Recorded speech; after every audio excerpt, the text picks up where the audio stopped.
Subscribe करिए ये book channel को और बेल आइकन दबाइए लाइफ चेंजिंग वीडियोस सबसे पहले देखने के लिए। हेलो फ्रेंड्स, आपका स्वागत है ये बुक चैनल पर। आज मैं आपको डेल कार्नेगी की book How to Win Friends and Influence People से 5 प्रिंसिपल्स बताऊंगा जिनसे आप किसी के भी दिल में अपने लिए जगह बना सकते हो। आप सोच रहे होंगे कि ये काफी मुश्किल होगा, लेकिन ऐसा बिल्कुल नहीं है। आपको सिर्फ चाहिए राइट माइंडसेट। कार्नेगी की ये बुक 1936 में पब्लिश हुई थी, लेकिन इस बुक के प्रिंसिपल्स हमेशा की तरह आज भी पूरी तरह से इफेक्टिव हैं। So let's begin. Principle number 1, अगर आप चाहते हो कि लोग आपको पसंद करें तो आप उन्हें क्रिटिसाइज मत करो। लोगों को क्रिटिसाइज करने और उनकी गलतियां निकालने से उनका बिहेवियर चेंज नहीं होता और इससे वो कुछ सीखते भी नहीं, क्योंकि इंसान रीजन से नहीं इमोशन से चलता है। और हो सकता है कि आपका क्रिटिसिज्म बिल्कुल सही हो, तब भी उसका वो इफेक्ट नहीं होता जो आप चाहते हो। आप जिन्हें क्रिटिसाइज करोगे वो आपकी नहीं सुनेंगे, क्योंकि वो अटैक्ड फील करेंगे और इमीडिएटली वो खुद को डिफेंड करेंगे। क्रिटिसाइज करके शायद आप अपनी भड़ास तो निकाल लो, लेकिन लॉन्ग टर्म में इससे सिर्फ आपका नुकसान होगा। लोग आपको पसंद नहीं करेंगे। कई सक्सेसफुल लोगों ने यह आदत बनाई है कि वो कभी भी किसी को ओपनली क्रिटिसाइज नहीं करते। बेंजामिन फ्रैंकलिन ने उनकी सक्सेस का सीक्रेट बताया था कि वो कभी भी किसी को क्रिटिसाइज नहीं करते थे। अब्राहम लिंकन अपने विरोधियों को पब्लिकली क्रिटिसाइज करते थे। एक बार उनके क्रिटिसिज्म से परेशान होकर उनके एक विरोधी ने उनको तलवार से लड़ने का चैलेंज दे दिया। इससे लिंकन डर गए। उन्हें लगा कि यार ये क्रिटिसिज्म करने की आदत तो मेरी जान पे बनाई। उसके बाद से उन्होंने लोगों को क्रिटिसाइज करना बंद कर दिया।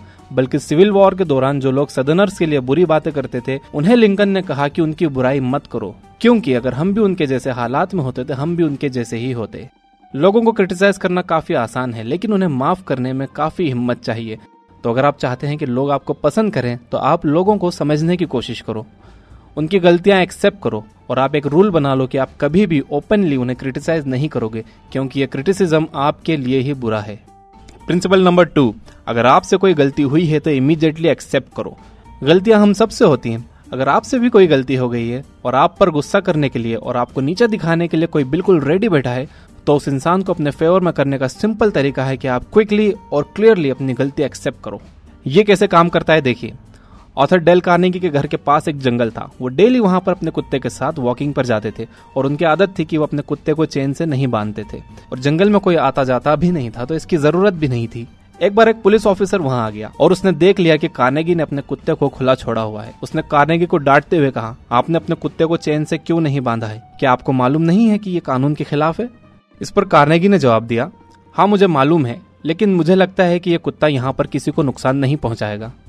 इस बात पर पुलिस वाला और गुस्सा हो गया। उसने कहा, आपको क्या लगता है कानून को इससे कोई मतलब नहीं? ये जानवर ही तो है, और अगर बिगड़ गया तो किसी बच्चे को काट सकता है या फिर किसी गिलहरी को मार सकता है। इस बार तो मैं आपको छोड़ रहा हूँ, लेकिन अगली बार फिर ऐसा हुआ तो मैं आपको और आपके कुत्ते को अदालत तक जरूर पहुंचा दूंगा।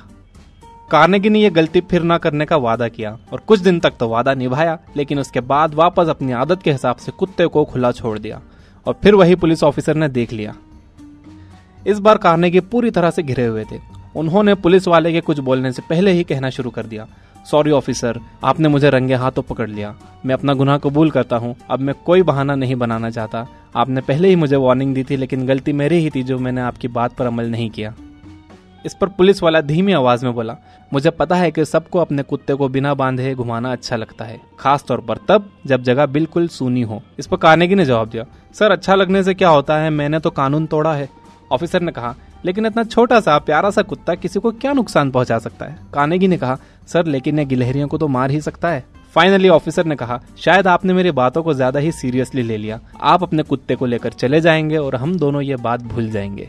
ये कार्नेगी का रियल लाइफ इंसिडेंट था। वो पुलिस वाला कार्नेगी पर रौब जमाकर खुद को इम्पोर्टेंट साबित करना चाहता था, लेकिन जैसे ही कार्नेगी ने अपनी गलती एक्सेप्ट की तो वो पुलिस वाला भी अपना सेल्फ एस्टीम दिखाते हुए काइंड और हम्बल बन गया। अगर कार्नेगी उस पुलिस वाले से बहस करते और अपनी बात पर अड़े रहते तो शायद रिजल्ट कुछ और होता। वैसे भी भैया पुलिस वालों से बहस नहीं करना चाहिए, चाहे वो किसी भी देश के हों। तो अब आप भी ये टेक्निक यूज करके देखो। अगर कोई आपको आपकी गलती पर डांटने वाला हो तो आप उससे पहले ही अपनी गलती मान लो और खुद की बुराई करना शुरू कर दो। आप अपनी सारी गलतियों को दिल से एक्सेप्ट करो जिनके लिए आपको डांट लगने वाली है। आप ऐसा करोगे तो जो आपको डांटने वाला है वो आपके लिए हम्बल हो जाएगा और आपको माफ कर देगा, जैसा कि उस पुलिस वाले ने किया था।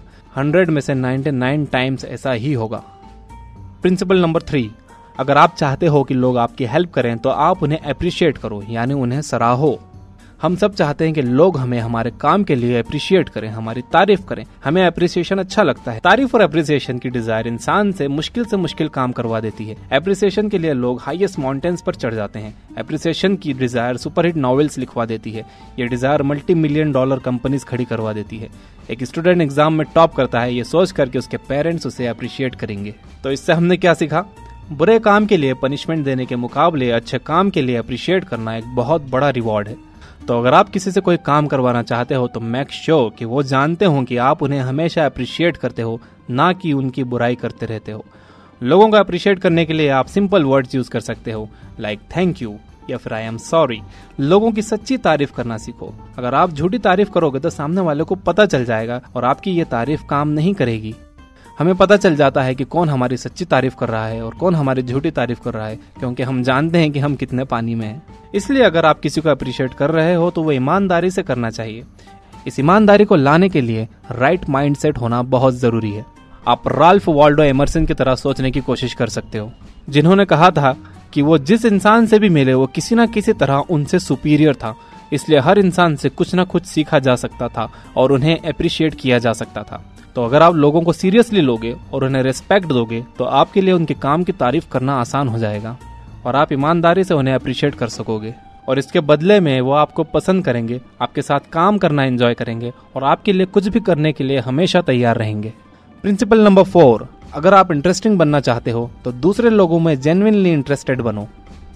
तो अगर आप लाइकेबल और इंटरेस्टिंग बनना चाहते हो तो बोलो मत बल्कि सुनो। और यहाँ बोलो मत का मीनिंग ये नहीं है कि आप चुप बैठे रहो, बल्कि सामने वाले से क्वेश्चंस करो, उन्हें एनकरेज करो उनके बारे में बताने के लिए।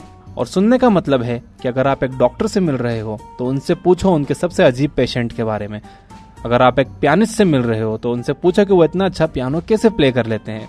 अगर आप एक पेंटर से मिल रहे हो तो उनकी पेंटिंग की तारीफ करो और ये पूछो कि उनमें इतना अच्छा टैलेंट कहाँ से आया, वो इतने क्रिएटिव कैसे हैं। ना कि आप ये इंतजार करो कि कब वो अपनी बातें खत्म करें और आप शुरू हो जाओ अपने इंटरेस्ट बताने में। मुझे तो बस गिटार पसंद है, मुझे तो मेडिकल नहीं इंजीनियरिंग पसंद है, पेंटिंग तो मुझसे होती नहीं, आई हेट पेंटिंग। इससे वो आपको इंस्टेंटली डिसलाइक करेंगे। इसलिए लाइकेबल बनना है तो अच्छे लिसनर बनो और दूसरों को एनकरेज करो उनके बारे में बात करने के लिए। ऑस्ट्रियन न्यूरोलॉजिस्ट सिगमंड फ्रॉयड उनकी सुनने की स्किल्स के लिए फेमस थे। वो लोगों में इंटरेस्ट दिखाने में इतने माहिर थे कि लोग उनके साथ इतने कंफर्टेबल हो जाते थे कि वो अपने बहुत प्राइवेट इमोशंस और एक्सपीरियंसेस भी उन्हें बता देते थे। प्रिंसिपल नंबर 5, अगर आप चाहते हो कि लोग आपसे मिलकर अच्छा फील करें तो स्माइल करो। हमारे वर्ड्स नहीं बल्कि हमारे एक्शंस बताते हैं कि हम दूसरों के बारे में क्या सोचते हैं। तो अगर आप किसी नए इंसान से मिल रहे हो और आप उन्हें बताना चाहते हो कि आप उन्हें पसंद करते हो, उनसे मिलकर आपको खुशी हुई है, तो स्माइल करिए। हम उन लोगों की तरफ ज्यादा अट्रैक्ट होते हैं जो हमें देखकर स्माइल करते हैं। अगर हम किसी नए इंसान से मिल रहे हैं और वो हमें देखकर स्माइल कर रहे हैं तो हम ऑटोमेटिकली उन्हें लाइक करने लगते हैं। एक बेबी भी जब हमें देखकर सडनली स्माइल करता है तो हमें उस बच्चे पर और ज्यादा प्यार आने लगता है। तो अगर आप इंस्टेंटली लाइकेबल बनना चाहते हो तो आपको दूसरों को बताना होगा कि आप उनके साथ होते हो तो कितने खुश होते हो। इससे वो भी आपको देखकर खुश होंगे और ये बताने का सबसे सिंपल तरीका है स्माइल। मैंने एक वीडियो में स्माइल करने की बात की तो कुछ लोगों ने स्माइल के कई डिसएडवांटेजेस गिना दिए। अगर आपको लगता है कि स्माइल करने से कुछ नहीं होता और स्माइल करने से पता नहीं लोग क्या क्या सोचते हैं, तो ऐसा करो कि नेक्स्ट टाइम जब आप किसी से मिलने जाओ तो बिल्कुल भी स्माइल मत करो। लटका हुआ सैड फेस लेकर जाओ और फिर देखो वो आपको पसंद करते हैं या नहीं। लुक, स्माइल करने से किसी का कुछ बिगड़ता नहीं बल्कि ये अच्छा फील करवाता है उन सब लोगों को जो इसमें इन्वॉल्व है, यानी स्माइल करने वाले भी, स्माइल देखने वाले भी, सब। और स्माइल करने का तरीका ये है कि आपको कंटिन्यूअसली सामने वाले को देखते हुए स्माइल नहीं करना है। स्माइल कब करना है? जब आपका और सामने वाले का आई कांटेक्ट बने, वो भी आपको देख रहे हो, आप भी उन्हें देख रहे हो, तब आपको स्माइल करना है। पहले से स्माइल करते हुए उन्हें देखते हुए नहीं बैठना है। ये तो बिल्कुल वियर्ड लगेगा, उन्हें लगेगा कि कुछ गड़बड़ है इसमें। एक बार वीडियो को समराइज कर लेते हैं। प्रिंसिपल नंबर 1, लोगों की पसंद बनना चाहते हो तो उनकी बुराई करना बंद करो। प्रिंसिपल नंबर 2, अपनी गलतियां एक्सेप्ट करो। प्रिंसिपल नंबर 3, किसी की हेल्प चाहिए तो उन्हें अप्रिशिएट करो। प्रिंसिपल नंबर 4, दिलचस्प बनना है तो दूसरे लोगों में ईमानदारी से दिलचस्पी लो। प्रिंसिपल नंबर 5, अगर आप चाहते हो कि लोग आपसे मिलकर अच्छा फील करें तो स्माइल करो। So that's it. I hope कि ये 5 प्रिंसिपल्स आपके बहुत काम आएंगे। आप इन्हें अपने लाइफ में अप्लाई करोगे और अपने आप को पॉजिटिवली चेंज करोगे। तो इसी बात पर वीडियो को लाइक करिए और इस वीडियो को शेयर करिए दूसरे लोगों के साथ, उन्हें भी एक बेटर इंसान बनाने के लिए। और ये बुक चैनल को सब्सक्राइब करिए। Thank you for watching.